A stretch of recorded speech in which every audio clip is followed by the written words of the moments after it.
Morning students. जैसे कि आपको पता है हम फोटोसिंथेसिस डिस्कस कर चुके हैं और फोटोसिंथेसिस के हवाले से और पीएमसी के सिलेबस के हवाले से अगर देखा जाए तो जैसे इलेक्ट्रॉन ट्रांसपोर्ट चेन जैसे ईटीसी तो बहुत जैसे फोटोसिंथेसिस में भी है as well as cellular respiration दोनों के अंदर इलेक्ट्रॉन ट्रांसपोर्ट चेन है। तो इलेक्ट्रॉन ट्रांसपोर्ट चेन जो है हमने लाइक फोटोसिंथेसिस में जैसे आपने पढ़ा था थाइलेक वाइट की मेम्ब्रेन जो थी उसके अंदर PS2 PS1 है, PQ cytochrome BF complex PC और FD NADP reduce to NADPH ये आपने इलेक्ट्रॉन ट्रांसपोर्ट चेन पढ़ी थी। इसी तरह से आगे जो है माइटोकॉन्ड्रिया के अंदर भी के अंदर भी एक इलेक्ट्रॉन ट्रांसपोर्ट चेन होगी। इलेक्ट्रॉन ट्रांसपोर्ट चेन यकीनन हम डिस्कस करेंगे सेल्यूलर रेस्पिरेशन में। इसी तरह से हमने जैसे लाइट डिपेंडेंट यानी लाइट रिएक्शन पढ़ा एंड लाइट इंडिपेंडेंट यानी लाइट इंडिपेंडेंट का मतलब जैसे सिंपल वर्ड्स में डार्क रिएक्शन जैसे पढ़ा। इसी तरह से हमने cyclic and non cyclic phosphorylation को भी डिस्कस किया था। Non cyclic flow of electron और साइक्लिक फ्लो ऑफ इलेक्ट्रॉन ये हमने यहाँ पे डिस्कस किया और इसके रिजल्ट में जैसे एटीपी मॉलिक्यूल जो बनते हैं वो हमने डिस्कस कल की क्लास के अंदर कर लिया था। ओवरऑल जैसे पूरा फोटोसिंथेसिस का मैकेनिज्म है वो भी हमने डिस्कस किया है। लाइक अब जो है जैसे प्रोडक्शन ऑफ एटीपी फोटोसिंथेसिस में एटीपी की भी प्रोडक्शन होती है as well as cellular respiration के अंदर भी एटीपी की प्रोडक्शन होती है। फोटोसिंथेसिस के अंदर जो आपने एटीपी की प्रोडक्शन फोटोफॉस्फोरिलेशन मैकेनिज्म कीमियो ऑस्मोसिस क्योंकि जैसे आपको पता है कि थाइलेक्वाइड के ल्यूमन के अंदर प्रोटॉन ग्रेडियंट पैदा होता है। क्यों पैदा होता है? बिकॉज एक वाटर मॉलिक्यूल के स्प्लिट की वजह से प्लस साइटोक्रोम BF कॉम्प्लेक्स होता है जो स्ट्रोमा से थाइलेक्वाइड के अंदर प्रोटॉन ग्रेडियंट यहाँ पे हायर कंसंट्रेशन डेवलप होती है। एटीपी सिंथेस कॉम्प्लेक्स के जरिए प्रोटॉन पास होंगे उनकी एनर्जी से एटीपी मॉलिक्यूल बनता है। तो इस एटीपी प्रोडक्शन की मैकेनिज्म को हम कहेंगे chemiosmosis process is called as photophosphorylation. तो यानी एटीपी की प्रोडक्शन हम फोटोसिंथेसिस में डिस्कस करेंगे as well as cellular respiration में करेंगे। सेल्यूलर रेस्पिरेशन के अंदर जो एटीपी प्रोड्यूस होते हैं वो सबस्ट्रेट लेवल फास्फोरिलेशन और सबस्ट्रेट लेवल फास्फोरिलेशन के अलावा ऑक्सीडेटिव फास्फोरिलेशन मैकेनिज्म होगी उनको हम डिस्कस करेंगे। उसके बाद जैसे हमने लाइक किया रोल ऑफ लाइट को भी डिस्कस किया है, वाटर कार्बन डाइऑक्साइड या फैक्टर्स अफेक्टिंग फोटोसिंथेसिस थोड़े से ग्राफिक रिप्रेजेंटेशन को भी देखा। फोटोसिंथेसिस कंप्लीट पढ़ लिया है। रोल ऑफ फैक्टर्स ये भी सारे डिस्कस किए। फैक्टर्स कौन से? Light water carbon dioxide light dependent independent reactions को भी डिस्कस कर लिया है। इलेक्ट्रॉन ट्रांसपोर्ट चेन एक पढ़िए, एक अब मजीद पढ़ेंगे। फास्फोरिलेशन जैसे एक साइक्लिक नॉन साइक्लिक फास्फोरिलेशन भी पढ़ा है। ग्लाइकोलिसिस आज डिस्कस करेंगे। एरोबिक और एनारोबिक रेस्पिरेशन। तो कहने की बात यह है कि आहिस्ता आहिस्ता बिकॉज काफी सारे स्टूडेंट कंटिन्यूसली मुसलसल जब टेस्ट हो रही होती है तब भी जैसे कहते हैं ये पीएमसी के सिलेबस में है या नहीं है। तो सबसे पहले पीएमसी के सिलेबस में आप टॉपिक देखें कि वो टॉपिक है या नहीं है। वो आप पे डिपेंड करता है कि आप थोड़ी से साइड में इजाफी चीजें पढ़ें और उसके बारे में नॉलेज भी रखें और मे भी उसमें कोई सवाल हो तो आप पे डिपेंड करता है। बिकॉज पीएमसी ये जैसे लास्ट ईयर में कुछ अदर देन सिलेबस भी दिए हैं तो हम यहाँ पे तो सिर्फ आपको ये पीएमसी सिलेबस के बारे में बताएंगे ना। तो जाहिर है अब जैसे हम एरोबिक रेस्पिरेशन ये डिस्कस करेंगे। एरोबिक रेस्पिरेशन का जिक्र है। सेल्यूलर रेस्पिरेशन में एरोबिक रेस्पिरेशन का पाथवे इलेक्ट्रॉन ट्रांसपोर्ट चेन जिसमें हम यकीनन पढ़ेंगे इलेक्ट्रॉन ट्रांसपोर्ट चेन जो माइटोकॉन्ड्रिया के अंदर है। ग्लाइकोलिसिस को पढ़ेंगे। ग्लाइकोलिटिक पाथवे एरोबिक रेस्पिरेशन को डिस्कस करेंगे। ऑक्सीडेटिव फास्फोरिलेशन ये भी हम डिस्कस करेंगे। इनको हम कर चुके हैं। तो अब जो है जैसे बहुत ही कम टॉपिक थोड़े टॉपिक हैं पीएमसी के सिलेबस के हवाले से। एटीपी प्रोडक्शन है ये भी हम डिस्कस करेंगे। Substrate level phosphorylation and oxidative phosphorylation इस मैकेनिज्म को डिस्कस करेंगे। तो एक जैसे एरोबिक रेस्पिरेशन टॉपिक है। इलेक्ट्रॉन ट्रांसपोर्ट चेन भी है। ग्लाइकोलिसिस है। ग्लाइकोलिसिस के अलावा जैसे ऑक्सीडेटिव फास्फोरिलेशन है। ऑक्सीडेटिव फास्फोरिलेशन वो एटीपी प्रोडक्शन इसके अंदर जैसे substrate level phosphorylation and oxidative phosphorylation आ जाता है। तो अब बहुत ही थोड़े से टॉपिक बचे हैं। हम आहिस्ता आहिस्ता जैसे अब लाइक बायो एनर्जेटिक्स के हवाले से आगे बढ़ रहे हैं तो सबसे पहले जैसे लाइक अब थोड़ा सा एक डिस्टिंग्विश होगा कि लाइक फोटोसिंथेसिस और सेल्यूलर रेस्पिरेशन में क्या फर्क है। जैसे आप सबको पता है, जैसे एक ब्रीदिंग मैकेनिज्म होती है, मैकेनिज्म ऑफ ब्रीदिंग है।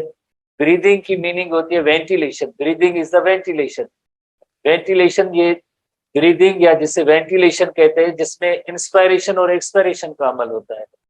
दूसरी मैकेनिज्म होती है gas exchange. Gas exchange lungs and surrounding capillaries जो होती है उनके दरमियान होगी, और प्लस में ब्लड वेसल्स एंड टिश्यूज के दरमियान भी गैस एक्सचेंज का फिनोमेना होता है।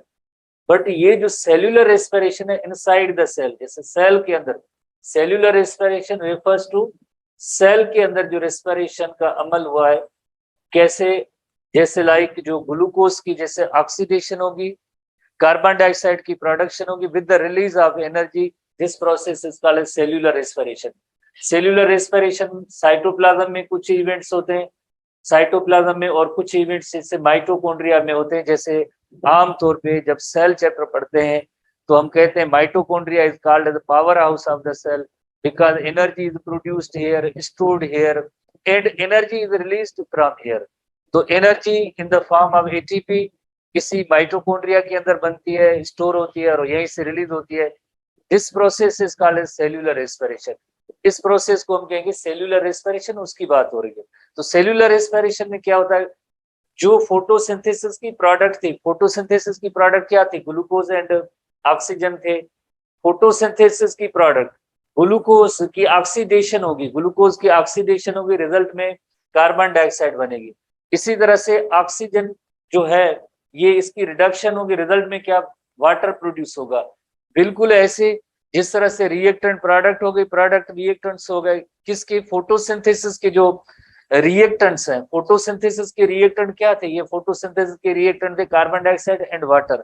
ये अब क्या बन गई, ये इनकी जो है प्रोडक्ट बन गई रेस्पिरेशन की। इसी तरह से फोटोसिंथेसिस की जो प्रोडक्ट थी ग्लूकोज एंड ऑक्सीजन थे, अब वो सेल्यूलर रेस्पिरेशन की ये क्या बन गई, ये बन गई है लाइक रिएक्टेंट्स बन गए। इसी तरह से आपको याद होगा कि कार्बन डाइऑक्साइड की जैसे रिडक्शन होती है, कल भी हमने जैसे पढ़ा था ग्लूकोज के अंदर, अब यहाँ भी क्या है, ग्लूकोज की ऑक्सीडेशन हुई है कार्बन डाइऑक्साइड में।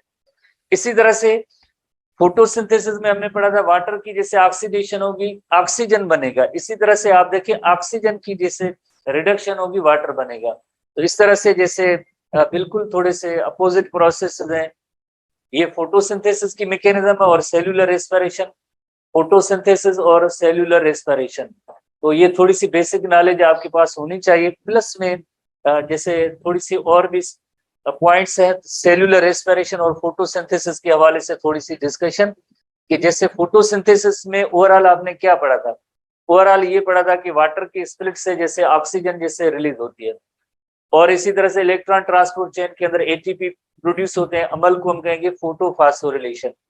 और ये एटीपी जो प्रोड्यूस होते हैं या एनएडीपीएच जो प्रोड्यूस होते हैं, ये केल्विन साइकिल के अंदर, केल्विन साइकिल के अंदर यकीनन जो है इनमें लाइक जब इनपुट ऑफ कार्बन डाइऑक्साइड होगी तो उसके रिजल्ट में ग्लूकोज बनता है।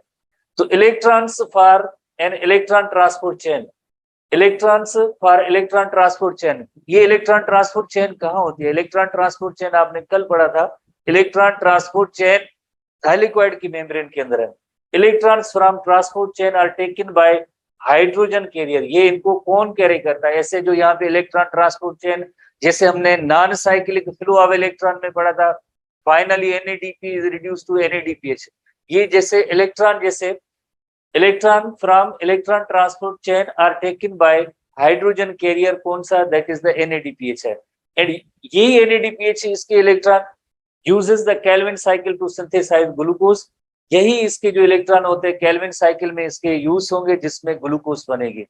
सो hydrogen carrier and carbon dioxide ultimately जैसे NADH जो इसके अंदर जो ग्लूकोज फॉर्मेशन का आगे जो इसमें कल हमने जैसे रोल पढ़ा था केल्विन साइकिल के हवाले से, केल्विन साइकिल के हवाले से, यानी ये जो NADH है जो एक इलेक्ट्रॉन कैरी करता है, जो कहाँ बने थे, यकीनन जैसे वो लाइट रिएक्शन में बने थे। आगे जैसे electron from electron transport chain ETC are taken by hydrogen carrier, that is the NADPH। इसी तरह से अगर इसको हम कंपेयर करें सेल्यूलर रेस्पिरेशन में, सेल्यूलर रेस्पिरेशन में जैसे ये uses Krebs cycle to break down glucose and releases hydrogen and carbon dioxide overall. Hydrogen carrier release electron, जैसे आपको पता है कि ड्यूरिंग द प्रोसेस ऑफ यकीनन जैसे Krebs साइकिल के अंदर प्लस में जैसे ग्लाइकोलिटिक जो पाथवे होता है उसके अंदर भी जैसे लाइक NADH बनते हैं।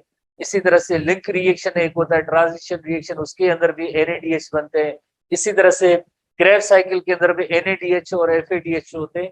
वो क्या करेंगे, हाइड्रोजन कैरियर है, ठीक है। ये खास तौर पे Krebs साइकिल के अंदर CO2 रिलीज होती है, बट इसके अंदर हाइड्रोजन कैरियर जो होते हैं, hydrogen carrier release electron for an electron transport chain. वो हाइड्रोजन कैरियर कौन से, NADH है और FADH है।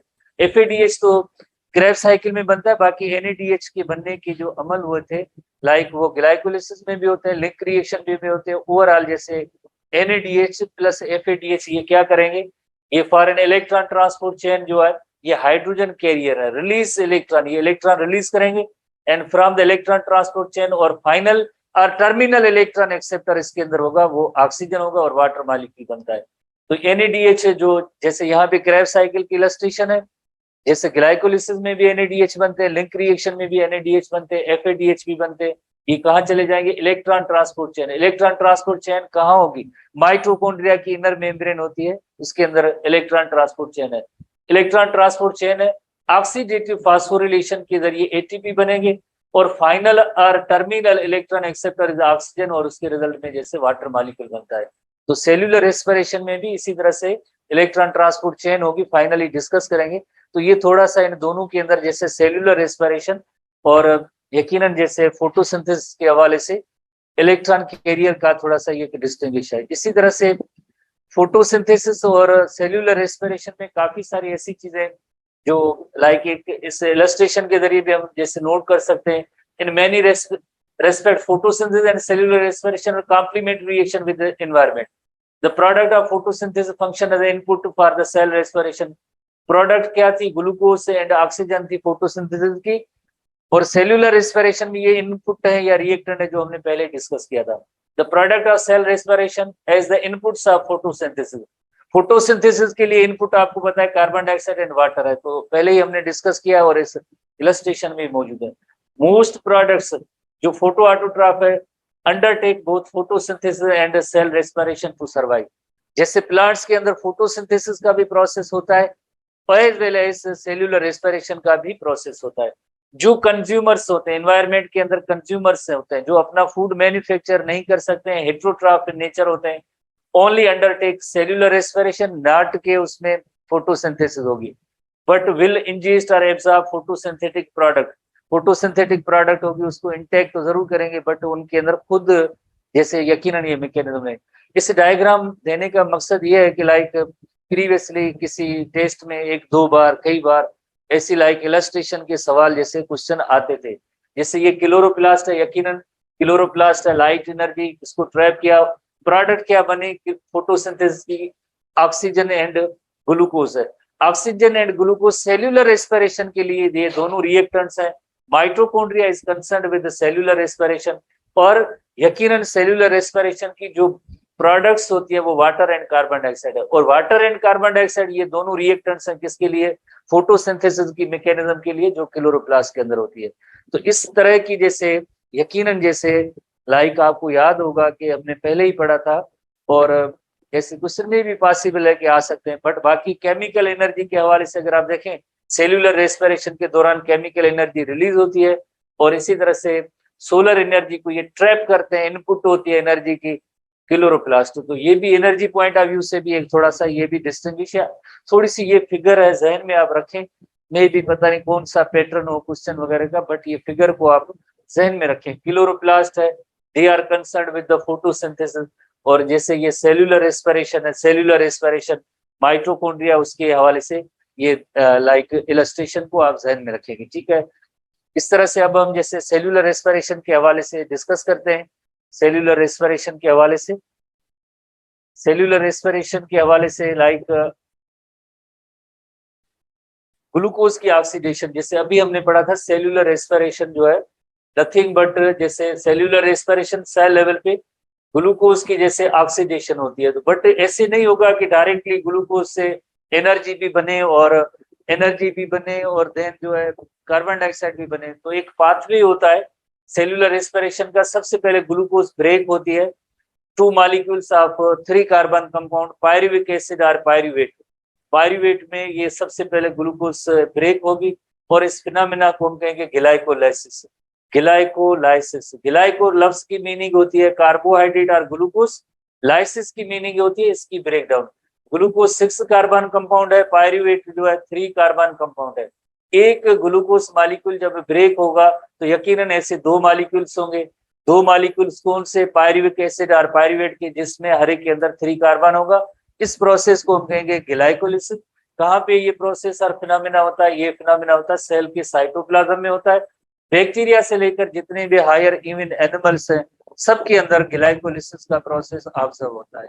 और इसमें ऑक्सीजन की भी जरूरत नहीं है, no need of oxygen, oxygen की भी जरूरत नहीं है।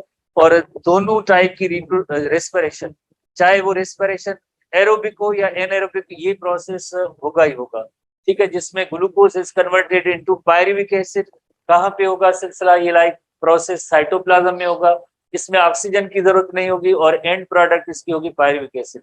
पायरुविक एसिड के बाद एक another reaction that is called the link reaction या ट्रांजिशन रिएक्शन, दूसरा प्रोसेस होगा, उसे हम कहेंगे लिंक रिएक्शन कहते हैं या ट्रांजिशन रिएक्शन कहेंगे। Link reaction is also called transition reaction. Transition reaction या लिंक रिएक्शन माइटोकॉन्ड्रिया के अंदर होता है और इसका मकसद क्या होता है कि माइटोकॉन्ड्रिया के अंदर जैसे एसिटाइल कोएंजाइम 2 कार्बन कंपोनेंट होता है, वो लाइक जैसे क्रेब साइकिल में एंटर होता है, but pyruvic acid is converted into acetyl coenzyme, ये जो एक 2 कार्बन कंपाउंड है।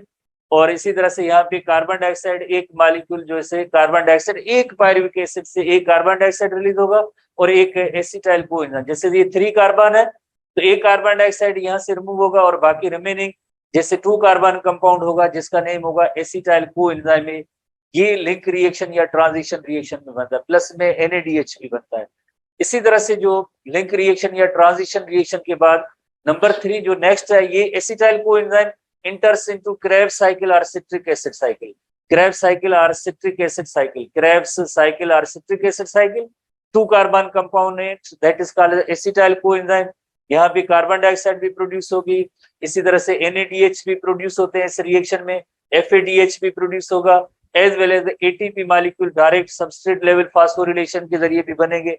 ये सब लिंक रिएक्शन के बाद जैसे एसिटाइल कोएंजाइम ए बनेगा और ये एसिटाइल कोएंजाइम क्रेब साइकिल जो माइटोकॉन्ड्रिया की मैट्रिक्स के अंदर होता है, माइटोकॉन्ड्रिया की मैट्रिक्स के अंदर क्रेब साइकिल होता है। उसके बाद जैसे ये नंबर 3 हम हेडिंग देंगे क्रेब साइकिल। नंबर 3 जो है क्रेब साइकिल है, क्रेब्स साइकिल। उसके बाद नंबर 4 एंड लास्ट जो हम सेल्यूलर रेस्पिरेशन के हवाले से पढ़ेंगे, electron transport chain. Electron transport chain, electron carrier कौन से हैं? जैसे आपको पता है इलेक्ट्रॉन कैरियर जैसे एक NADH भी इलेक्ट्रॉन कैरियर है और FADH भी इलेक्ट्रॉन कैरियर है। फाइनल और टर्मिनल इलेक्ट्रॉन एक्सेप्टर ऑक्सीजन होगा और ऑक्सीडेटिव फास्फोरिलेशन के जरिए मैक्सिमम एनर्जी और ATP मॉलिक्यूल बनेंगे, काउंट भी हम बनाएंगे। तो इलेक्ट्रॉन ट्रांसपोर्ट चेन के अंदर ATP के बनने का अमल होगा ऑक्सीडेटिव फास्फोरिलेशन प्रोसेस के जरिए, जो कहाँ होगा? जैसे यकीनन inner membrane of the mitochondria, cristae of mitochondria के अंदर होगी, क्रिस्टी ऑफ माइटोकॉन्ड्रिया। यहाँ पे फाइनल और टर्मिनल इलेक्ट्रॉन एक्सेप्टर होगा, फाइनल और टर्मिनल इलेक्ट्रॉन एक्सेप्टर जो होगा यहाँ पे इलेक्ट्रॉन ट्रांसपोर्ट चेन के अंदर वो होगा लाइक जैसे ऑक्सीजन होगा और उसके रिजल्ट में अल्टीमेटली वाटर मॉलिक्यूल बनता है। तो इस तरह से सेल्यूलर रेस्पिरेशन होगी, प्लस में इन सारे प्रोसेसेस को 1 बाय 1 डिस्कस करेंगे और आखिर में जैसे हम काउंट भी बनाएंगे, how many ATP molecules are produce, how many carbon dioxide are produced, कितने कार्बन डाइऑक्साइड प्रोड्यूस होते हैं, NADH कितने बनेंगे, कहाँ बनेंगे, FADH कितने बनेंगे, कहाँ बनेंगे, आगे उनमें कितने ATP बनेंगे। तो आखिर में फाइनली जैसे उसका एक चार्ट बनाएगी पूरी सेल्यूलर रेस्पिरेशन को। तो ये सबसे पहले आप ये आज हम आते हैं कि जैसे ग्लूकोज जो एक 6 कार्बन कंपाउंड है वो किस तरह से पायरुविक एसिड में कन्वर्ट होता है जो 3 कार्बन कंपोनेंट है। साइटोप्लाज्म में ये फिनोमेना होगा, ऑक्सीजन की जरूरत नहीं होगी, उसमें सीरीज ऑफ केमिकल रिएक्शन है, सीरीज ऑफ स्टेप्स है, काफी सारे स्टेप्स है, वन आफ्टर अनदर, और इस तरह से इस पाथवे के जरिए 2 मॉलिक्यूल्स ऑफ पायरुविक एसिड बनेंगे, 2 मॉलिक्यूल्स ऑफ पायरुविक एसिड बनेंगे, 2 मॉलिक्यूल्स ऑफ पायरुविक एसिड बनेंगे।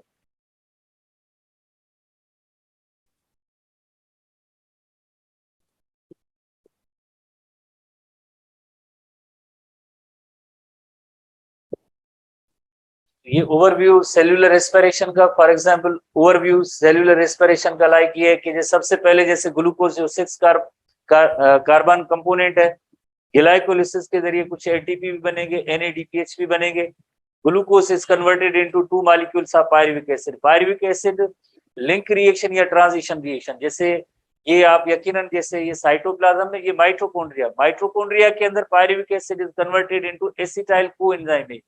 एसिटाइल कोएंजाइम में इस रिएक्शन को हम कहेंगे लिंक रिएक्शन या ट्रांजिशन रिएक्शन। पायरुवेट की फर्दर जैसे प्रोसेसिंग होगी, देन एसिटाइल कोएंजाइम में, और इसी प्रोसेस के दौरान जैसे आपने देखा कार्बन डाइऑक्साइड भी बनेगी और NADH मॉलिक्यूल भी बनेंगे जो इलेक्ट्रॉन कैरियर है। एसिटाइल कोएंजाइम में इंटर्स into the citric acid cycle और क्रेब्स साइकिल, जो मैट्रिक्स ऑफ द माइटोकॉन्ड्रिया में होगा, और सिट्रिक एसिड साइकिल या यकीनन क्रेब्स साइकिल, उसमें NADH भी बनेंगे, FADH2 बनेंगे, कार्बन डाइऑक्साइड भी बनेगी, ATP मॉलिक्यूल भी बनेंगे। इसी तरह से आप देखें जो ग्लाइकोलिसिस के दौरान NADH बने थे, जो लिंक रिएक्शन के दौरान NADH बने थे, जो सिट्रिक एसिड के दौरान साइकिल के दौरान NADH और FADH बने थे, ये सब इलेक्ट्रॉन ट्रांसपोर्ट चेन के अंदर आएंगे, इलेक्ट्रॉन ट्रांसपोर्ट चेन के अंदर आएंगे। और electron transport chain proton gradient establish करेगा, और जिसके रिजल्ट में एक ATP मॉलिक्यूल प्रोड्यूस होंगे। आपको याद है कि जैसे हमने थाइलेक्वाइड की मेम्ब्रेन के हवाले से पढ़ा था, थाइलेक्वाइड की मेम्ब्रेन के हवाले से क्या पढ़ा था कि लाइक स्ट्रोमा से प्रोटॉन भी थाइलेक्वाइड के ल्यूमन में आते हैं, इसी तरह से वाटर के स्प्लिट होने की वजह से भी प्रोटॉन बनते, प्रोटॉन ग्रेडियंट बना, और इसी तरह से ATP सिंथेस कॉम्प्लेक्स था, और इसकी वजह से जैसे ATP मॉलिक्यूल बने थे। बिल्कुल इसी तरह का एक फिनोमेना होगा, जैसे माइटोकॉन्ड्रिया के अंदर 2 मेम्ब्रेन है, आउटर मेम्ब्रेन, इनर मेम्ब्रेन, इन दोनों के दरमियान इंटर मेम्ब्रेन स्पेस होता है, उसके अंदर जैसे प्रोटॉन ग्रेडियंट पैदा होगा, और देन ATP सिंथेस कॉम्प्लेक्स भी होता है, और उसके रिजल्ट में ATP मॉलिक्यूल भी बनेंगे। तो इसी तरह से ये फाइनली जैसे इलेक्ट्रॉन ट्रांसपोर्ट चेन के अंदर to establish the proton gradient, उसका मकसद यही होता है कि जैसे प्रोटॉन ग्रेडियंट पैदा करना, और ताकि ATP प्रोड्यूस हो सके, फाइनल और टर्मिनल इलेक्ट्रॉन एक्सेप्टर होगा, ऑक्सीजन होगा, जिसके रिजल्ट में वाटर मॉलिक्यूल बनेंगे, और प्रोटॉन ग्रेडियंट स्टेब्लिश करने का, क्रिएट करने का मकसद होता है ATP बनना, ATP बनाना। तो ये इस तरह से जो है सेल्यूलर रेस्पिरेशन का ओवरव्यू है। तो सबसे पहले हम ग्लाइकोलिसिस पाथवे को डिस्कस करेंगे, ग्लाइकोलिसिस पाथवे को, मैकेनिज्म ऑफ, अच्छा इससे पहले कि ग्लाइकोलिसिस पाथवे को डिस्कस करें, ये जैसे पायरुविक एसिड है, उसके आगे जैसे लाइक कंडीशन होती है, अगर जैसे सेल्यूलर रेस्पिरेशन में जैसे एरोबिक रेस्पिरेशन होनी है, एरोबिक रेस्पिरेशन होनी है, एरोबिक रेस्पिरेशन का मतलब है जिसमें ऑक्सीजन की अवेलेबिलिटी हो, तो यकीनन ये सिट्रिक एसिड में दाखिल होंगे। अगर यहाँ पे ऑक्सीजन अवेलेबल नहीं है, if there is no oxygen, अगर ऑक्सीजन नहीं है, तो पायरुविक एसिड में से लैक्टिक एसिड भी बन सकती है, पायरुविक एसिड में से लाइक इथेनॉल भी बन सकता है, इथेनॉल भी बन सकता है। तो इसे हम कहेंगे लैक्टिक एसिड फर्मेंटेशन, दोनों फर्मेंटेशन, बिकॉज ऑक्सीजन की बगैर प्रोसेस हो रहा है, सेल्यूलर रेस्पिरेशन हो रहा है, तो फर्मेंटेशन या एनएरोबिक रेस्पिरेशन होगा, जिसकी एंड प्रोडक्ट अगर लैक्टिक एसिड होगी तो उसके हम कहेंगे लैक्टिक एसिड फर्मेंटेशन। और इसी तरह से अल्कोहल फर्मेंटेशन, इथेनॉल बनेगा तो उसे हम अल्कोहल फर्मेंटेशन कहेंगे, वो भी इस पायरुविक एसिड से, जैसे अगर ऑक्सीजन अवेलेबल नहीं है तो ये पाथवे होंगे, एक होगा लैक्टिक एसिड फर्मेंटेशन और दूसरा होगा अल्कोहलिक फर्मेंटेशन, ये विदाउट ऑक्सीजन है। जैसे हमारे सिलेबस में तो जस्ट एरोबिक रेस्पिरेशन की डिस्कशन है, फिर भी हम कोशिश करेंगे इनको भी डिस्कस करेंगे, बट ये डिपेंड करता है पायरुविक एसिड के बाद अगर ऑक्सीजन अवेलेबल है, एरोबिक रेस्पिरेशन है, तो ये यकीनन आगे एसिटाइल कोएंजाइम में, पायरुविक एसिड से एसिटाइल कोएंजाइम में, एसिटाइल कोएंजाइम में इंटर्स इनटू द क्रेब्स साइकिल, और क्रेब्स साइकिल के बाद आप देखेंगे कि कौन कौन सी प्रोडक्ट्स बनती है। तो ये डिपेंड करता है यहाँ पे पायरुविक एसिड पे, आइदर ऑक्सीजन इज अवेलेबल और नॉट, ऑक्सीजन अवेलेबल है, एरोबिक रेस्पिरेशन होनी है तो citric acid cycle, otherwise anaerobic respiration या फर्मेंटेशन होनी है तो बनेगी लाइक अल्कोहल एंड प्रोडक्ट बन सकती है, या इथेनॉल और अल्कोहलिक फर्मेंटेशन, और दूसरी एंड प्रोडक्ट बन सकती है लैक्टिक एसिड, तो उसे हम कहते हैं lactic acid fermentation. Human being की मसल्स में भी लैक्टिक एसिड बनता है, आपने पढ़ा होगा इंटर क्लास के अंदर, मसल कॉन्ट्रैक्शन के अंदर, वो भी एक तरह से एनाएरोबिक रेस्पिरेशन या फर्मेंटेशन का प्रोसेस है। ह्यूमन बीइंग की मसल सेल्स के अंदर एनाएरोबिक रेस्पिरेशन हो सकती है, जिसकी एंड प्रोडक्ट लैक्टिक एसिड होती है। बहरहाल अब हम सबसे पहले like mechanism of aerobic respiration, जो है पीएमसी के सिलेबस में एरोबिक रेस्पिरेशन की है। Aerobic respiration is a catabolic process, जैसे फोटोसिंथेसिस एनाबोलिक प्रोसेस है, ये है कैटाबोलिक प्रोसेस। बिकॉज कैटाबोलिक क्यों? बिकॉज इसमें ग्लूकोज की ब्रेकडाउन होती है। Catabolic process which involves a complete oxidative breakdown of the organic food. Organic food क्या है? That is the glucose. किसमें ब्रेक होगा? Carbon dioxide and water. Overall respiration की जैसे इक्वेशन है उसी को डिस्कस किया। With the release of energy, energy किस फॉर्म है? इन the form of ATP. Completed in 4 phases. कौन से? ग्लाइकोलिसिस, जैसे अभी हमने डिस्कस किया साइटोप्लाज्म में होता है। एनर्जी की लाइक थोड़ी सी प्रोडक्शन भी होगी, और ये इसमें ऑक्सीजन की जरूरत भी नहीं होगी। काउंट करेंगे आखिर में कि कितने एनर्जी के एटीपी के मॉलिक्यूल बनते हैं। तो ऑक्सीडेशन ऑफ पायरुवेट होगी, लिंक रिएक्शन या ट्रांजिशन रिएक्शन कहते हैं, जिसकी एंड प्रोडक्ट एसिटाइल कोएंजाइम के होती है, 2 कार्बन कंपाउंड। तीसरा प्रोसेस होगा क्रेब्स साइकिल और सिट्रिक एसिड साइकिल होगा, टीसीए साइकिल भी कहते हैं, माइटोकॉन्ड्रिया की मैट्रिक्स के अंदर होगा। चौथा लाइक स्टेप है रेस्पिरेटरी इलेक्ट्रॉन ट्रांसपोर्ट चेन या ईटीसी, ऑक्सीडेटिव फास्फोरिलेशन के जरिए मैक्सिमम बहुत ही ज्यादा एटीपी मॉलिक्यूल बनेंगे, एटीपी मॉलिक्यूल बनेंगे, और फाइनल और terminal electron acceptor is oxygen, और इस तरह से वाटर मॉलिक्यूल बनेगा। जैसे ये ओवरऑल जैसे लिंक सेल्यूलर रेस्पिरेशन की मैकेनिज्म है। ग्लाइकोलिसिस जैसे साइटोप्लाज्म में भी glucose is converted into pyruvic acid. Link reaction या ट्रांजिशन रिएक्शन ये माइटोकॉन्ड्रिया में, जिसमें एसिटाइल कोएंजाइम ए बनेगा। Acetyl coenzyme A enters into the Krebs cycle matrix of the mitochondria. ये भी link reaction matrix of mitochondria, और Krebs cycle भी matrix of mitochondria. उसके बाद जैसे आगे जैसे इलेक्ट्रॉन ट्रांसपोर्ट चेन है, ये inner membrane of the mitochondria cristae के अंदर होता है electron transport chain. Ultimately ATP भी बनेगी, वाटर मॉलिक्यूल। बहरहाल हम डिस्कस करते हैं सबसे पहले ग्लाइकोलिसिस पाथवे को। तो ग्लाइकोलिसिस, ग्लाइसिस लफ्ज की मीनिंग ही होती है जैसे ब्रेकडाउन। ग्लाइको लफ्ज की मीनिंग है जैसे ग्लूकोज, ग्लूकोज की जैसे breakdown, breakdown of the glucose है। जो ग्लूकोज जो हेक्सोज शुगर है, किस में ब्रेक होगा? यकीनन 2 मॉलिक्यूल्स ऑफ पायरुविक एसिड और पायरुवेट थ्रू एंजाइमेटिक रिएक्शन। काफी सारे एंजाइमेटिक रिएक्शंस होंगे, हमारे बुक में भी डिफाइन है, हम डिस्कस करेंगे वन बाय वन। रिलीजिंग, इसमें एटीपी भी रिलीज होगा। पहले जिस तरह से इस पाथवे के अंदर जैसे 2 मॉलिक्यूल एटीपी के यूज होंगे और 4 एटीपी मॉलिक्यूल बनेंगे, और हम कहेंगे कि ये ग्रॉस एटीपी की प्रोडक्शन होती है। और इसी तरह से अब हम इनको इन्वेस्टमेंट और जो यूज हुए उनको माइनस करेंगे, तो अल्टीमेटली फाइनली जैसे ग्लाइकोलिसिस पाथवे के अंदर 2 नेट एटीपी हमें मिलेंगे, 2 नेट एटीपी बनेंगे। 2 शुरू में ये कंज्यूम होंगे, यूज होंगे, यूटिलाइज होंगे, इन्वेस्ट होंगे, 4 बनेंगे। तो हम आखिर में जब काउंट करेंगे तो हम कहेंगे कि टोटल तो 4 बने थे, बट 2 हम इसका माइनस कर देते हैं, क्योंकि लाइक ये यूज हो गए, इस्तेमाल हो गए, यूटिलाइज हुए। रिमेनिंग जैसे नेट प्रोडक्ट ऑफ एटीपी जो होती है वो 2 एटीपी होती है। एंड रिड्यूस्ड कोएंजाइम यानी एनएडीएच के मॉलिक्यूल भी बनेंगे, एनएडीएच भी बनेगा, 2 एनएडीएच के। एंड कहाँ पे होगा? साइटोप्लाज्म में होगा, डज नॉट रिक्वायर ऑक्सीजन। ये सारे बेसिक पॉइंट्स हैं, यकीनन सबको हम वन बाय वन डिस्कस करते हैं। इसी तरह से it is completed in 2 phases. Glycolysis 2 phases में होता है। पहला फेज जैसे अभी हमने पढ़ा एनर्जी इन्वेस्टमेंट का फेज होता है। एनर्जी इन्वेस्टमेंट फेज का मतलब है कि यानी हम एटीपी खर्च होगा, कंज्यूम होगी, यूटिलाइजेशन होगी। दूसरा फेज होगा वो पी ऑफ का फेज होगा। पी ऑफ का फेज इसका मतलब है एटीपी की प्रोडक्शन होगी। मैकेनिज्म कौन सी होगी? सबस्ट्रेट लेवल फास्फोरिलेशन की मैकेनिज्म होगी। डिस्कस करेंगे कि सबस्ट्रेट लेवल फास्फोरिलेशन क्या होती है।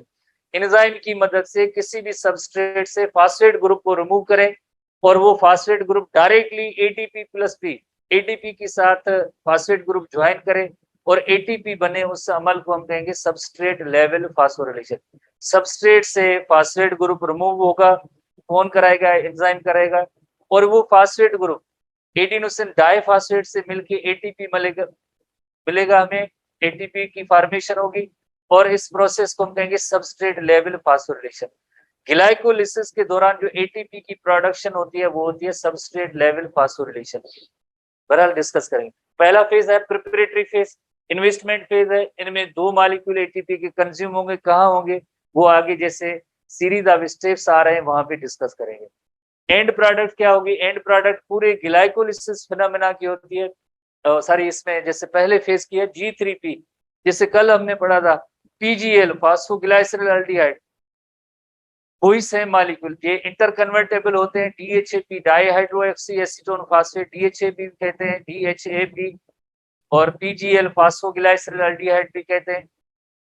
तो G3P मॉलिक्यूल जैसे 2 मॉलिक्यूल बनेंगे, जैसे पहले स्टेप के अंदर जैसे ग्लूकोज जैसे 6 कार्बन जैसे था वो इसकी स्प्लिट होगी एक 3 कार्बन कंपोनेंट के अंदर, वो उसका नेम होगा G3P या PGL। तो ये पहले फेज प्रिपरेटरी फेज के अंदर होगा। On the other hand oxidative phase is pre of phase, और इसके अंदर क्या होगा? यकीनन इसके अंदर जैसे एनर्जी बनेगी सबस्ट्रेट लेवल फास्फोरिलेशन के जरिए एटीपी मॉलिक्यूल बनेंगे, प्लस में NADH भी बनेंगे। और NADH you know very well, further उनकी ऑक्सीडेशन होगी रेस्पिरेटरी चेन के अंदर, इलेक्ट्रॉन ट्रांसपोर्ट चेन के अंदर, और आगे इसमें मोर एटीपी, जैसे आपको पता है सबसे ज्यादा एटीपी ऑक्सीडेटिव फास्फोरिलेशन के जरिए बनेगी। ओवरऑल सेल्यूलर रेस्पिरेशन में अगर हम ओवरऑल देखें कि कितने एटीपी बनेंगे, 36 एटीपी मॉलिक्यूल बनेंगे एक single molecule of the glucose.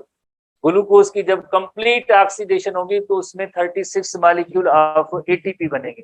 36 में मोस्टली जैसे एटीपी जो बनेंगे 36 में, वो तकरीबन 32 एटीपी जो होंगे वो ऑक्सीडेटिव फास्फोरिलेशन के जरिए बनेंगे, इलेक्ट्रॉन ट्रांसपोर्ट चेन के जरिए 32 एटीपी बनेंगे। तो मोर एटीपी यानी NADPH की जैसे ऑक्सीडेशन होगी इलेक्ट्रॉन ट्रांसपोर्ट चेन में, तो वहां पे और ज्यादा भी इनसे एटीपी मॉलिक्यूल बनेंगे। तो होल पाथवे के सब स्टेप्स हैं आगे, जैसे पहले पाथवे को जैसे हमारे बुक के अंदर भी तस्वीर है और आप भी इसको सीरीज ऑफ स्टेप्स को जरा गौर से देखेंगे। पहला जैसे ग्लूकोज की जैसे यकीनन हम कहेंगे स्प्लिट होगी। जैसा पहला प्रिपरेटरी फेज है उसमें अभी हमने ये पढ़ा था कि ग्लूकोज जो 6 कार्बन कंपोनेंट है वो 3 कार्बन कंपोनेंट में ब्रेक होगा और उसका नेम जैसे G3P ग्लाइसरल्डिहाइड 3 फास्फेट या DHAP होगा। Both are isomer to each other and interconvertible. तो इस प्रोसेस को इस जैसे कुछ स्टेप्स हैं इसे हम कहते हैं प्रिपरेटरी फेज। इसके अंदर 2 एटीपी मॉलिक्यूल भी जैसे यहाँ पे कंज्यूम होते हैं, 2 एटीपी मॉलिक्यूल कंज्यूम होते हैं। जैसे पहले स्टेप के अंदर जैसे ग्लूकोज 6 फास्फेट, जब एटीपी इसके साथ 6 नंबर कार्बन पे, कार्बन नंबर 6 उसके साथ phosphate group, addition of phosphate group, addition of phosphate group होगी तो यकीनन ग्लूकोज से ग्लूकोज 6 फास्फेट हो जाएगा। ये भी ग्लूकोज है, ग्लूकोज में जस्ट एक 6 नंबर कार्बन पे फास्फेट ग्रुप आया तो ग्लूकोज 6 फास्फेट हुआ। इसी तरह से इसका एक और isomer that is the fructose, glucose 6 phosphate is converted into fructose 6 phosphate.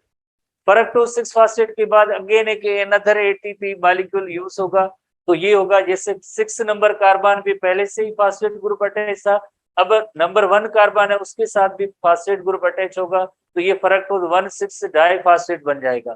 Fructose 1,6 diphosphate. अब इसकी होगी स्प्लिट, स्प्लिट की मीनिंग है डिवीजन, ब्रेक होगा कि ये 6 कार्बन जो मॉलिक्यूल है अब 2 मॉलिक्यूल में ब्रेक होगा, हर एक के अंदर 3 कार्बन होंगे। नेम क्या है उनके? नेम है उनके G3P glyceraldehyde 3 phosphate, 3 number carbon पे फास्फेट, ग्लाइसरल्डिहाइड जो 3 कार्बन कंपोनेंट है बट उसके 3 नंबर कार्बन पे फास्फेट ग्रुप है। डाईहाइड्रोक्सी एसीटोन फास्फेट और DHAP कहते हैं। आगे जैसे जितने भी रिएक्शन होंगे वो इन 2 मॉलिक्यूल में साइमल्टेनियसली साथ साथ होंगे। पहले जिस तरह से प्रिपरेटरी फेज के अंदर जस्ट ग्लूकोज जो है it is converted into 2 molecules of किसके, एक 3 कार्बन कंपोनेंट है ग्लाइसरल्डिहाइड 3 फास्फेट और DHAP। तो ये इसमें एंजाइम की लाइक याद करने की कोई जरूरत नहीं होती है। स्टेप्स हम देखेंगे। नंबर 1 स्टेप में जैसे हेक्सोकाइनेज एंजाइम की वजह से फास्फोरिलेशन होती है ग्लूकोज की, यानी एडिशन ऑफ फास्फेट ग्रुप होता है टू फॉर्म है ग्लूकोज 6 फास्फेट। पहले स्टेप में ग्लूकोज में जब एटीपी जैसे 6 नंबर कार्बन पे जब अटैच हुआ तो ग्लूकोज 6 फास्फेट। दूसरे पाथवे में phosphohexose kinase isomerase, hexose isomerase enzyme का नेम है, converts glucose 6 phosphate to fructose 6 phosphate, glucose 6 phosphate को फरक्टोज 6 फास्फेट में कन्वर्ट किया है। जैसे आप ग्लूकोज तो याद कर सकते हैं, जो उसके बाद जैसे एटीपी ऐड हुआ तो ये ग्लूकोज 6 फास्फेट, ग्लूकोज 6 फास्फेट का उसका देन फरक्टोज 6 फास्फेट, फरक्टोज 6 फास्फेट। उसके बाद जैसे नंबर 3 जो रिएक्शन है उसमें आप देख रहे हैं कि अगेन एक और भी एटीपी जैसे यहाँ पे कार्बन नंबर 1 के साथ अटैच हुआ है, तो एंजाइम का नेम आप याद करने की कोई जरूरत नहीं, फरक्टोकाइनेज एंजाइम होता है दैट ये इस स्टेप को रेगुलेट करता है, उससे बनता है फरक्टोज 6 फास्फेट से फरक्टोज 1,6 डाइफास्फेट बनता है। फरक्टोज 1,6 डाइफास्फेट होगा वो आगे ब्रेक होगा यकीनन 3 कार्बन कंपोनेंट में, और उस 3 कार्बन कंपोनेंट कौन कौन से होंगे, एक DHAP होगा और दूसरा होगा G3P molecule, DHAP and G3P molecule होंगे। इस तरह से इस फेज को हम कहते हैं प्रिपरेटरी फेज।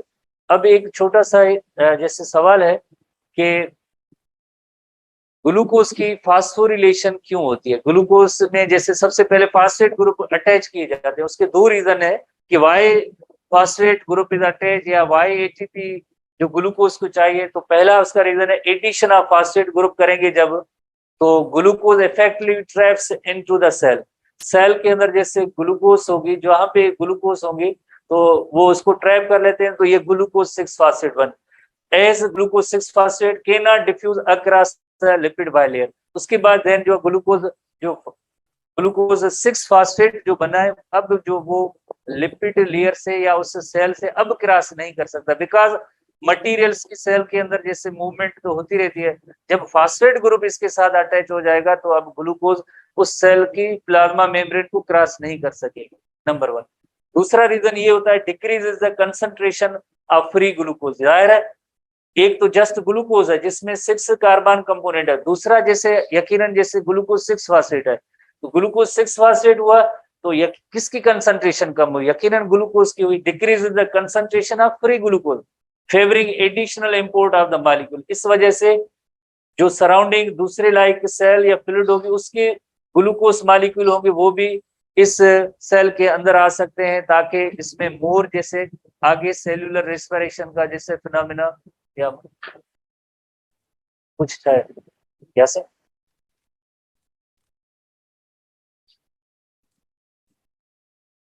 इतना खराब अनिक मेहर।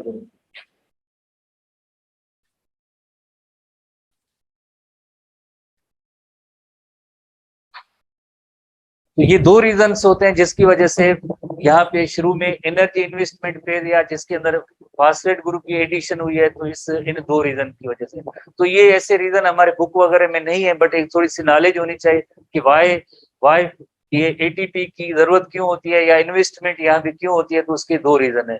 ठीक है, तो जस्ट फॉर नॉलेज, इतनी ज्यादा कोई आगे बात नहीं है। नंबर नेक्स्ट, अगर जैसे अभी हमने पढ़ा कि जब ये ब्रेक होंगे दो मॉलिक्यूल्स में तो कंटिन्यूअसली साइमल्टेनियसली एक कंटिन्यूअस चेन रिएक्शन भी एक साथ जैसे हो रहे हैं। जैसे आपने पढ़ा था डीएचएपी और जैसे G3P इंटरकन्वर्टेबल भी है, इंटरकन्वर्टेबल में, और दोनों के अंदर ये सेम एक जैसा ही रिएक्शन होगा जो दोनों साइड से होंगे। अब 2 मॉलिक्यूल्स बन गए तो दोनों के अंदर एक जैसे सेम रिएक्शन है। तो स्टेप्स के हवाले से जैसे नंबर 6 स्टेप है glyceraldehyde 3 phosphate dehydrogenase enzyme, ये एंजाइम का नेम है, याद करने की जरूरत नहीं है।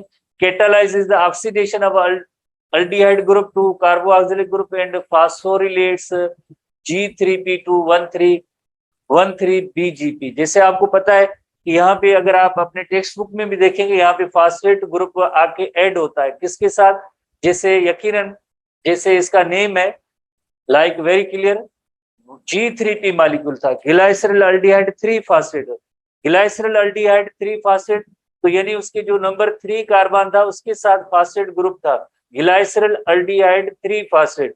उसके साथ जब एक फास्फेट ग्रुप और भी ऐड होगा, यकीनन ऐड होगा, तो ये 3 कार्बन हो गए और दोनों एंड पे फास्फेट ग्रुप आ गया, तो हम इसे कहेंगे 1,3। ऐसे कार्बन नंबर 1 पे भी फास्फेट ग्रुप, कार्बन नंबर 3 पे भी फास्फेट ग्रुप, तो अब इस मॉलिक्यूल को हम कहेंगे 1,3 डाइफास्फोग्लाइसरिक एसिड, 1,3 डाइफास्फोग्लाइसरिक एसिड।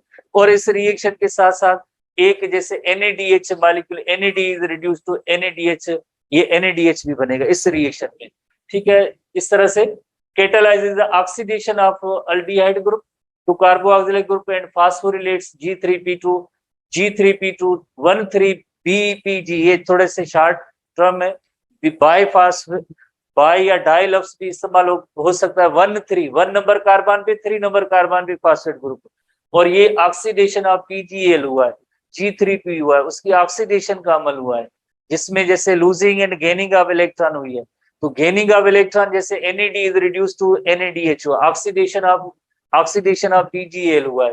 तो इस तरह से एक जैसे आप नोट करेंगे यहाँ पे एक NADH इस साइड पे, एक NADH इसी सेम साइड पे, तो टोटल 2 NADH के मॉलिक्यूल इस रिएक्शन के दौरान बनेंगे।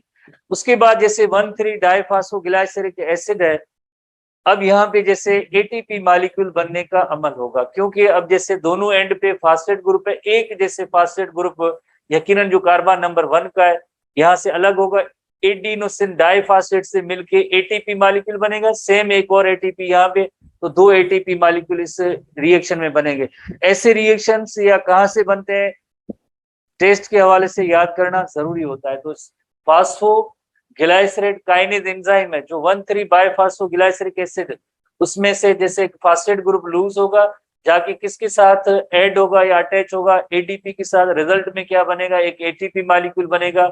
ये सबस्ट्रेट लेवल फास्फोरिलेशन का अमल है। सबस्ट्रेट लेवल फास्फोरिलेशन किसे कहते हैं, यानी एंजाइम की मदद से सबस्ट्रेट से, सबस्ट्रेट इसमें क्या है, सबस्ट्रेट इसमें 1,3 डाइफॉस्फोग्लाइसरिक एसिड है, एंजाइम की मदद से सबस्ट्रेट से फास्फेट ग्रुप रिमूव हो, फास्फेट ग्रुप रिमूव होने के बाद जाके डायरेक्टली एडिनोसिन डाइफॉस्फेट के साथ अटैच हो, रिजल्ट में ATP बने। इस प्रोसेस को हम कहेंगे सबस्ट्रेट लेवल फास्फोरिलेशन। एंजाइम की मदद से सबस्ट्रेट में से फास्फेट ग्रुप रिमूव हो और जाके एडिनोसिन डाइफॉस्फेट से डायरेक्टली अटैच हो, तो उससे बनेगा ATP। उस प्रोसेस को हम कहेंगे सबस्ट्रेट लेवल फास्फोरिलेशन। तो सबस्ट्रेट लेवल फास्फोरिलेशन प्रोसेस के जरिए एक ATP मॉलिक्यूल यहाँ पे बना। उसके बाद नेक्स्ट जो केमिकल रिएक्शन है, अब देखें ये था 1,3 डाइफॉस्फोग्लाइसरिक एसिड, अब जस्ट 3 फास्फोग्लाइसरिक एसिड है, बहुत ही आसान। ये फास्फो जैसे ग्लाइसरल एल्डिहाइड 3 फास्फेट था, उसके बाद जब फास्फेट ग्रुप की एडिशन हुई तो 1,3 diphosphoglyceric acid, 1,3 diphosphoglyceric acid, 1 number carbon पे फास्फेट ग्रुप अलग हुआ, अब ये बन गया 3 फास्फोग्लाइसरिक एसिड, 3 फास्फोग्लाइसरिक एसिड। इसकी नेक्स्ट केमिकल रिएक्शन में जस्ट रीअरेंजमेंट होनी है। रीअरेंजमेंट किसकी, फास्फेट ग्रुप की। जो 3 नंबर पे जो यहाँ पे फास्फेट ग्रुप है, ये आ जाएगा 2 नंबर कार्बन जो है, ये 3 नंबर कार्बन था उस पे फास्फेट ग्रुप है, इस वजह से 3 फास्फोग्लाइसरिक एसिड है। अब ये फास्फेट ग्रुप कार्बन नंबर 2 पे आ जाएगा, तो उसे हम कहेंगे 2 phosphoglyceric acid. 1,3 diphosphoglyceric acid, 3 phosphoglyceric acid, 2 phosphoglyceric acid. बहुत ही simple rearrangement of the phosphate group हुई है, कार्बन नंबर 2 के साथ phosphoric acid phosphate group attach हुआ है, तो 2 फास्फोग्लाइसरिक एसिड। उसके बाद यहाँ पे एक डिहाइड्रेशन का प्रोसेस होता है। डिहाइड्रेशन की मीनिंग होती है रिमूवल ऑफ वाटर मॉलिक्यूल। ये सवाल बहुत ही इंपॉर्टेंट था, टेस्ट में भी 1-2 बार आ चुका है। कौन से रिएक्शन के दौरान जैसे डिहाइड्रेशन का या वाटर की रिमूवल का अमल होगा, that is the 2 phosphoglyceric acid है, उसमें यहाँ से इस स्टेट में वाटर मॉलिक्यूल रिमूव होगा। तो ये एंजाइम नंबर 8 जो हम बात कर रहे थे, इस एंजाइम 3 फास्फो से 2 फास्फोग्लाइसरिक एसिड, ये एंजाइम का नेम म्यूटेस, ये इसको याद करने की जरूरत नहीं है, फास्फोग्लाइसरेट म्यूटेस। इसमें क्या होगा, phosphate group on carbon number 3 remove to 1 to on carbon number 2, carbon number 2 पे आ जाता है। 9 नंबर रिएक्शन है, डिहाइड्रोजनेशन अकर्स। डिहाइड्रोजनेशन की मीनिंग होती है जैसे वाटर मॉलिक्यूल की रिमूवल हुई है, और इसी तरह से आगे एक very high energy intermediate molecule बन जाता है जिसका नेम है PEP, फास्फोइनोल पायरुवेट और phosphoenol pyruvic acid. PEP means phosphoenol pyruvate और फास्फोइनोल पायरुविक एसिड, जो हाई एनर्जी इंटरमीडिएट है, क्योंकि अभी तक इसके अंदर जैसे फास्फेट ग्रुप मौजूद है। तो यकीनन जैसे 2 कार्बन पे, ये भी 2 नंबर कार्बन पे फास्फेट ग्रुप है। अगेन जैसे सबस्ट्रेट लेवल फास्फोरिलेशन के जरिए, सबस्ट्रेट लेवल फास्फोरिलेशन के जरिए एक और एंजाइम की मदद से इस सबस्ट्रेट में ये फास्फेट ग्रुप रिमूव होगा, जाके एडिनोसिन डाइफॉस्फेट के साथ अटैच होके एटीपी मॉलिक्यूल बनेगा। इस अमल को हम कहेंगे सबस्ट्रेट लेवल फास्फोरिलेशन। तो अगेन जैसे एक एटीपी इस पाथवे से, एक एटीपी इस पाथवे से, टोटल ये दो एटीपी बन गए। तो दो एटीपी टोटल जो बी आपके अंदर फेज के अंदर 4 एटीपी बनेंगे। जो प्राइमरी इनिशियल जो फेज था जिसमें 2 एटीपी यूज हुए, तो उसको माइनस करेंगे तो नेट एटीपी जो है, नेट एटीपी ग्लाइकोलिसिस के अंदर 2 एटीपी मॉलिक्यूल बनेंगे। तो इस तरह से ये ग्लाइकोलिसिस पाथवे में बहुत ही थोड़ी सी एनर्जी और एटीपी मॉलिक्यूल प्रोड्यूस होंगे और मैकेनिज्म होगी substrate level phosphorylation. Substrate level phosphorylation, हम सबसे पहले एक सबस्ट्रेट लेवल फास्फोरिलेशन का एक जैसे इलस्ट्रेशन देखते हैं कि हाउ सबस्ट्रेट लेवल फास्फोरिलेशन कैसे बनी है। जैसे ये एंजाइम होगा, ये सबस्ट्रेट है। जैसे अभी हमने नोट किया था, जैसे सबस्ट्रेट जो अक्सर जैसे 3 कार्बन कंपोनेंट थे, उनमें फास्फेट ग्रुप जैसे रिमूव होगा, फास्फेट ग्रुप जाके एडीपी के साथ मिलेगा, रिजल्ट क्या बनेगी, एटीपी। अब देखिए सबस्ट्रेट पहले 3 कार्बन थी, अब जैसे ये सबस्ट्रेट जो है, और सारी नंबर जैसे दोनों एंड पे जैसे फास्फेट ग्रुप था, 3 कार्बन तो है, बट अब जैसे देखिए एक फास्फेट ग्रुप, दूसरा फास्फेट ग्रुप ये कहां से, लाइक इसी सबस्ट्रेट से रिमूव होके एडीपी को ज्वाइन किया, एटीपी मॉलिक्यूल बनाए। तो एंजाइम तो आपको पता है कि जैसे before and after chemical reaction वो तो मौजूद है, बट सबस्ट्रेट को जैसे अब चेंज कर दिया प्रोडक्ट में, सबस्ट्रेट प्रोडक्ट में चेंज हो गई, उसका फास्फेट ग्रुप एडीपी के साथ ज्वाइन किया और एटीपी मॉलिक्यूल बनता है। ऐसे जैसे अभी हमने आखिरी रिएक्शन के अंदर पढ़ा था, एक सबस्ट्रेट है जिसका नेम है पीईपी, फास्फोइनोल पायरुवेट। एंजाइम की मदद से फास्फोइनोल पायरुवेट, जैसे उसमें फास्फेट ग्रुप मौजूद है, कार्बन नंबर 2 पे फास्फेट ग्रुप मौजूद है, तो ये कार्बन नंबर 2 पे फास्फेट ग्रुप है, यहाँ से रिमूव हुआ एंजाइम की मदद से और जाके एडिनोसिन डाइफॉस्फेट्स के साथ अटैच हुआ और एक बन गया एटीपी मॉलिक्यूल। अब देखें पीईपी से ये क्या बना, फास्फोइनोल पायरुवेट से अब ये बन गई पायरुवेट, बिकॉज इसके कार्बन नंबर 2 के साथ ये जो फास्फेट ग्रुप था ये रिमूव हो चुका है। ये डायरेक्ट सिंथेसिस ऑफ एटीपी होती है, जिसे हम कहेंगे substrate level phosphorylation. Substrate level phosphorylation यानी सबस्ट्रेट से फास्फेट ग्रुप एंजाइम की मदद से रिमूव हो, एटीपी मॉलिक्यूल डायरेक्ट बने, उससे हम कहेंगे सबस्ट्रेट लेवल फास्फोरिलेशन। तो ग्लाइकोलिसिस के दौरान दोनों जैसे जगहों पे आपने देखा टोटल 4 एटीपी जो मॉलिक्यूल बनते हैं वो सबस्ट्रेट लेवल फास्फोरिलेशन की जरिए बनते हैं। Substrate level phosphorylation is the enzymatic transfer of the phosphate group from substrate molecule to, वो सबस्ट्रेट से फास्फेट ग्रुप रिमूव होकर किसके साथ ज्वाइन करेगा, एटीपी के साथ, और एटीपी मॉलिक्यूल बनेगा। इस फिनोमेना को हम कहेंगे substrate level phosphorylation. STB book के हवाले से अगेन जैसे, अच्छा एक और चीज जैसे आपको नोट करनी है कि इसमें आइसोमेरिज्म के भी जैसे लाइक जैसे कुछ स्टेप्स हैं ग्लाइकोलिसिस के अंदर, 3 ऐसे स्टेप्स हैं जहाँ पे आइसोमेरिज्म हुई है। पहले स्टेप में जैसे इतनी डिटेल तो नहीं बट पॉइंट्स जरूर याद होने चाहिए। ग्लूकोज 6 फास्फेट से फ्रक्टोज 6 फास्फेट और फ्रक्टोज से वापस ग्लूकोज 6 फास्फेट भी बन सकती है, एक स्टेप। दूसरा स्टेप है जैसे डीएचएपी और G3P मॉलिक्यूल है, डीएचएपी डाइहाइड्रो ऑक्सी एसीटोन फास्फेट और ग्लाइसरल एल्डिहाइड 3 फास्फेट, ये भी जैसे आइसोमर टू ईच अदर है, ये भी आइसोमर टू ईच अदर है। इसी तरह से एक और जैसे बुक में काफी जगहों पे ऐसे नहीं है, जैसे 3 फास्फोग्लाइसरिक एसिड से 2 फास्फोग्लाइसरिक एसिड, जैसे कार्बन नंबर 2 पे जैसे फास्फेट ग्रुप आ जाता है, ये भी एक तरह से आइसोमेरिज्म का अमल होता है, ये भी एक आइसोमेरिज्म का अमल है। 3 phosphoglyceric acid is converted into 2 phosphoglyceric acid, ये भी एक आइसोमेरिज्म का अमल है, आइसोमेरिज्म का अमल है। ठीक है, तो ये इतनी डिटेल नहीं है। तो अब हम एनटीबी बुक की जो पॉइंट्स है यकीनन उनको भी क्लियर करेंगे कौन कौन से अमल हुए। जैसे पहले स्टेज में फास्फोरिलेशन का प्रोसेस हुआ है, एडिशन ऑफ फास्फेट ग्रुप को हम कहेंगे फास्फोरिलेशन। ग्लूकोज के साथ एक एटीपी मॉलिक्यूल, ग्लूकोज के साथ जब एटीपी मॉलिक्यूल ऐड हुआ, अटैच हुआ है, तो इस अमल को हम कहेंगे फास्फोरिलेशन। कौन से कार्बन पे, बिकॉज ग्लूकोज तो 6 कार्बन कंपोनेंट है, तो 6 नंबर कार्बन पे, कार्बन नंबर 6 पे जैसे फास्फेट ग्रुप की अटैचमेंट हुई है, तो इसे हम कहेंगे ग्लूकोज 6 फास्फेट फास्फोरिलेशन है। In this way glucose is phosphorylated to glucose 6 phosphate. Glucose के साथ जब एटीपी अटैच हो कार्बन नंबर 6 पे, तो उस अमल को हम कहेंगे फास्फोरिलेशन, और ऐसा मॉलिक्यूल जो होगा यकीनन उसे हम कहेंगे ग्लूकोज 6 फास्फेट। उसके बाद जैसे आइसोमेराइजेशन हुई है, जैसे अभी हमने पढ़ा 3 ऐसी पॉइंट्स हैं ग्लाइकोलाइटिक पाथवे के अंदर जिनमें आइसोमेराइजेशन का अमल हुआ है। Glucose 6 phosphate is change to into isomer fructose 6 phosphate, यानी फरक्टोज 6 फास्फेट ग्लूकोज 6 फास्फेट में भी कन्वर्ट हो सकती है, तो ये फरक्टोज 6 फास्फेट हुआ, फरक्टोज 6 फास्फेट। उसके बाद अगेन फास्फोरिलेशन का अमल होगा, यानी एक एनदर एटीपी भी, एनदर एटीपी, फास्फोरिलेशन का मतलब एटीपी फास्फेट ग्रुप जैसे एक अटैच होना एटीपी का। When fructose 6 phosphate reacts with another ATP, एक एटीपी पहले रिएक्शन में, एक यहाँ पे एनदर एटीपी, तो इससे क्या बनेगा, फरक्टोज 1,6 बिसफास्फेट। जैसे फरक्टोज 6 फास्फेट था, 4 5 6 कार्बन है, 6 नंबर कार्बन पे, 6 नंबर कार्बन पे फास्फेट ग्रुप पहले था।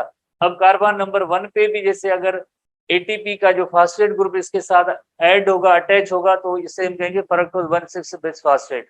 इसी तरह से देन जो है उसके बाद स्प्लिटिंग का अमल हुआ। स्प्लिटिंग की मीनिंग होती है ग्लाइकोलाइसिस, लाइसिस जो है स्प्लिटिंग है, यही स्टेप है। इसकी वजह से फर्स्ट टाइम जो ग्लूकोज की लाइसिस हुई है, तो इस वजह से हम इस पाथवे का नेम भी ग्लाइकोलाइसिस रखा गया, फर्स्ट टाइम पाथवे के अंदर ब्रेकिंग हुई है।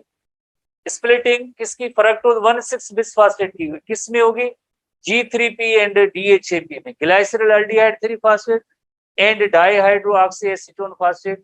ये भी एक दूसरे के जैसे आइसोमर ही होते हैं, आइसोमराइजेशन है कि ये दोनों आपस में जैसे कन्वर्ट, इंटर कन्वर्टेबल है, आइसोमराइजेशन। DHAP यानी डाइहाइड्रोऑक्सी एसीटोन फास्फेट और ग्लाइसरल aldehyde 3 phosphate is ultimately change into isomer glyceraldehyde 3 phosphate. DHAP is converted into DHAP is converted into glyceraldehyde 3 phosphate G3P PGL भी है, तो इसके अंदर ये आइसोमराइजेशन का अमल होगा। तो ये जो पहला जो फेज था, यकीनन आपको याद होगा, पहला फेज जो आपने यकीनन पढ़ा था कि एनर्जी इन्वेस्टमेंट फेज है, वो यहाँ तक खत्म हुआ, जिसके अंदर अभी आपने देखा जो हमने पढ़ा है, ग्लूकोज 6 कार्बन कंपोनेंट है, इसकी फास्फोरिलेशन हुई एटीपी की वजह से, देन ये ग्लूकोज 6 फास्फेट, ग्लूकोज 6 फास्फेट के बाद इसका आइसोमर फरक्टोज 6 फास्फेट, उसके बाद एक अनदर एटीपी फास्फोरिलेशन हुई है, तो ये फरक्टोज 1,6 डाइफास्फेट हुआ। उसके बाद इसकी स्प्लिटिंग हुई है, स्प्लिटिंग किसमें हुई है, DHAP एंड ग्लाइसरल अल्डिहाइड 3 फास्फेट या G3P। उसके बाद ये नंबर 5 है, ये आइसोमराइजेशन का प्रोसेस है, यानी DHAP is converted into ग्लाइसरल aldehyde 3 phosphate. तो इस प्रोसेस के दौरान जैसे 2 ATP जैसे इन्वेस्ट हुए, 2 ATP जो कंज्यूम हुए, इसे कहते हैं प्रिपरेटरी फेज, बिकॉज अभी जो है इसमें एनर्जी यील्डिंग का जो मरहला अब नहीं है, दूसरा जो फेज है ओवरऑल उसे हम कहते हैं एनर्जी यील्डिंग फेज या एनर्जी प्रोडक्शन फेज। अब इसमें एनर्जी प्रोड्यूस होगी। Dehydration and phosphorylation, dehydration and phosphorylation, NAD accept organic inorganic phosphate, तो ये NADH हो जाएगा and forms 1,3 biphospho bisphosphoglyceric acid. पहले जैसे G3P था, अब एक फास्फेट ग्रुप G3P का मतलब था कि कार्बन नंबर 3 पे जो है, कार्बन नंबर 3 पे फास्फेट ग्रुप था, अब एक फास्फेट ग्रुप और भी जैसे कार्बन नंबर 1 पे अटैच होगा, तो अब ये बन गया 1,3 बिसफास्फोग्लाइसरिक एसिड, प्लस में NADH मॉलिक्यूल भी बना। उसके बाद जैसे अब ATP बनने का अमल होगा, बिकॉज कार्बन नंबर 1 का अब जो है फास्फेट ग्रुप रिमूव होगा, एंजाइम की मदद से जाके ADP को ज्वाइन करेगा, लिंक होगा, मिलेगा और ATP मॉलिक्यूल बनेंगे।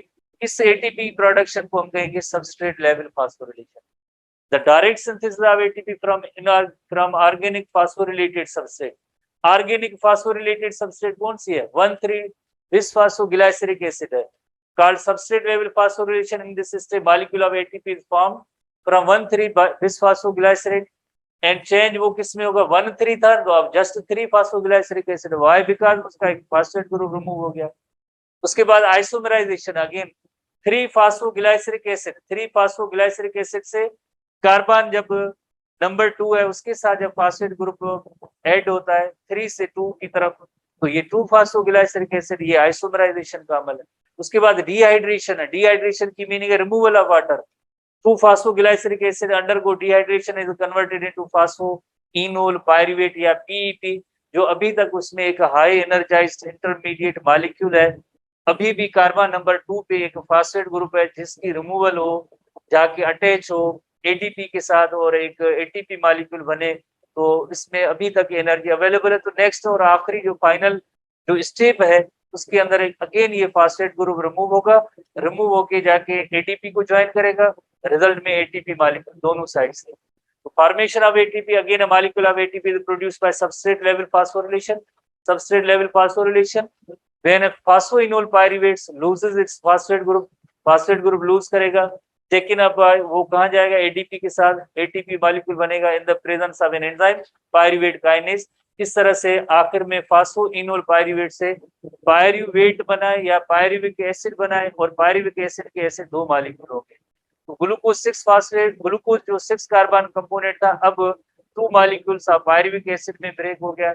इस प्रोसेस को हम कहेंगे ग्लाइकोलिसिस। अब हम देखेंगे कि ग्लाइकोलिसिस में प्रोडक्ट जैसे कौन कौन सी प्रोडक्ट्स बनती है। ओवरऑल जैसे ये रिएक्शन जो था ग्लाइकोलिसिस का, उसमें क्या था ओवरऑल प्रोडक्ट्स, जैसे 2 पायरुविक एसिड के मॉलिक्यूल बने, 2 नेट एटीपी बने, नेट एटीपी। जब हम ग्रॉस एटीपी की बात करेंगे, ग्रॉस तो 4 एटीपी है, टोटल बनेंगे 4 एटीपी। नेट यानी जो हमें मिले, बिकॉज 2 तो इन्वेस्टमेंट पर्पज में वो खर्च हो गए, तो नेट एटीपी 2 NADH भी बनते हैं, 2 प्रोटॉन 2 वाटर मॉलिक्यूल डिहाइड्रेशन की वजह से। NAD is reduce to NADH, ये भी हुआ है। जैसे आपको याद होगा G3P मॉलिक्यूल की जैसे ऑक्सीडेशन हुई थी, ऑक्सीडेशन लूजिंग ऑफ इलेक्ट्रॉन, तो गेन कौन करेगा, NAD। तो इस तरह से NADH is reduce to NADH हुआ था। इसी तरह से carbon sugar is broken down into 2 molecules, किसके, हरे के अंदर 3 कार्बन होंगे, और इस मॉलिक्यूल का नेम होगा पायरुवेट और पायरुविक एसिड होगा। इसी तरह से 2 ATP makes 4 but uses 2। Total तो जैसे अभी हमने पढ़ा कि 4 बने हैं ना, बट उसमें जैसे 2 ATP यूज हो गए, रिमेनिंग जो जैसे हमें 2 मिले और 2 पायरुविक एसिड मिले। इस तरह से ये pyruvic acid is the end product of glycolysis.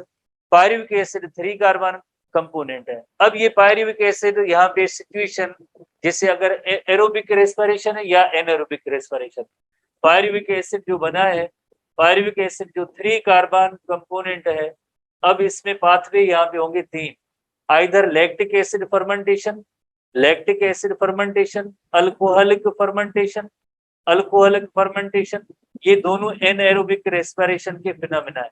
या पायरुविक एसिड जो लिंक रिएक्शन या ट्रांजिशन रिएक्शन में जाएगा, लिंक रिएक्शन या ट्रांजिशन रिएक्शन के रिजल्ट में एसिटाइल कोएंजाइम ए बनेगा, और एसिटाइल कोएंजाइम में 2 कार्बन कंपोनेंट होता है जो क्रेब्स साइकिल के अंदर या सिट्रिक एसिड साइकिल या टीसी साइकिल के अंदर एंटर होगा। तो ये जो है एरोबिक पाथवे कहलाएगा, ये जो पाथवे है ये एरोबिक पाथवे कहलाएगा, एरोबिक रेस्पिरेशन।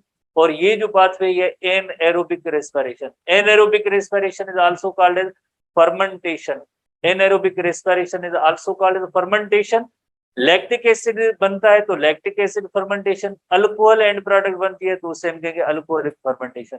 ये विदाउट ऑक्सीजन और विद ऑक्सीजन। विद ऑक्सीजन तो आगे क्रेब साइकिल और फर्दर जो सेल्यूलर रेस्पिरेशन की फाइनल जैसे प्रोसेस होंगे। तो इस तरह से खास तौर पे ये जो ग्लाइकोलिसिस की जो प्रोडक्ट्स हैं, ये वेरी इंपॉर्टेंट क्वेश्चन होता है आखिर में, जैसे आप नोट करेंगे कि कितनी जैसे प्रोडक्ट्स मिली है, कौन सी प्रोडक्ट बनी है। तो इस तरह से आप थोड़ी सी चीजों को थोड़ा याद भी करते जाएं, क्रेमिंग भी करते जाएं, मेमोराइजेशन भी करते जाएं। मेमोराइजेशन की जो हेडिंग्स ज्यादा है तो जरूर इनको आप याद करें फिजिक्स की क्लास में। सी यू बाय इवनिंग।